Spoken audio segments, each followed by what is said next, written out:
Two young souls meeting by chance in a cramped Dallas kitchen. He, a small-time criminal. She, a waitress with poetry in her pocket. Unlikely, intoxicating. Together, they became America's deadliest duo.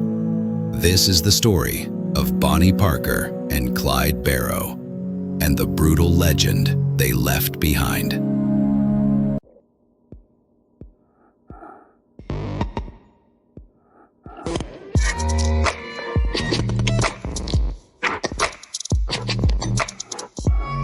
Public enemies, folk heroes to some, a love story drenched in blood. Their crime spree scorched across the central United States until in 1934 they met in ambush. Set by vigilantes in police uniforms, their death marked the end of an era and the birth of a myth. Bonnie Parker, born October 1, 1910 in Rowena, Texas, known for her poetry and bold spirit. Clyde Barrow, born March 24, 1909, in Ellis County, Texas, grew up amid poverty and brushes with crime. Hueverologies pry, they first met in January 1930 in West Dallas, when Bonnie, recovering from an arm injury, encountered Clyde at a friend's house. Clyde was arrested soon after, and Bonnie's romantic loyalty led her to smuggle a gun that helped him escape briefly. By 1932, Clyde, released from prison, formed a gang that included family and friends. They targeted small, vulnerable businesses like gas stations and grocery stores, not banks, contradicting the Robin Hood legend. Their crimes escalated into robberies, kidnappings, and shootouts, often resulting in death, including at least 9 law enforcement officers and several civilians. Their fame surged when police discovered their self-styled publicity photos, showing Bonnie with a gun and a cigar, her defiance poised against the backdrop of Depression-era America. From 1932 to 1934, Bonnie and Clyde with their gang roamed the central U.S., Texas, Oklahoma, Missouri, New Mexico, committing robberies and executing lawmen who got in their way.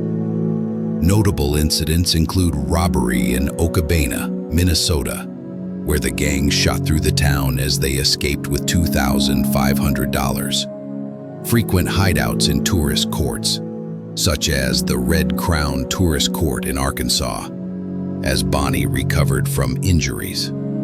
Their existence was gritty, living in stolen cars, sleeping outdoors, eating sardines from cans.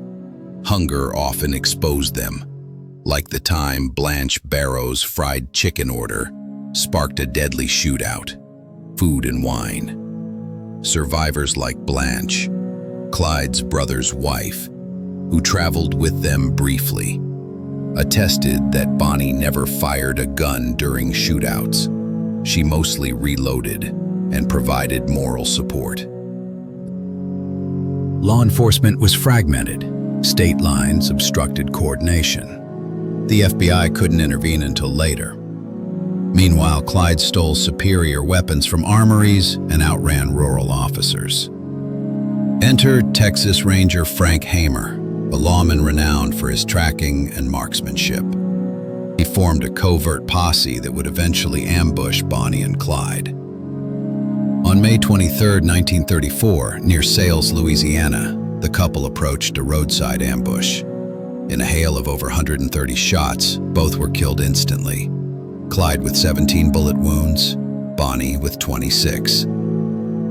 Public morbid fascination followed. Spectators scavenged bullets, clothing scraps, even locks of Bonnie's hair from the wreckage. Despite their shared life, Bonnie and Clyde were buried separately. Bonnie at Crown Hill Memorial Park, Clyde miles away at Western Heights Cemetery, contrary to their wishes. The 1967 film Bonnie and Clyde, starring Faye Dunaway and Warren Beatty, transformed them into 1960s icons of rebellion, glossing over harsh reality. The film performed poorly initially, but later became influential. Today, the Bonnie and Clyde Ambush Museum in Gibbsland, Louisiana, preserves this legacy with the death car and memorabilia. Bonnie and Clyde were no folk heroes. They were outlaw partners, steeped in violence, driven by desperation and rebellion. Yet their story reveals something profound: how macabre media can twist criminals into romantic legends. They died violently as they lived, on the run, surrounded by chaos. Their legend endures, not because of who they were, but because of how we chose to remember them. If you found this case chilling, like, share, and subscribe. There's more waiting just beneath the surface.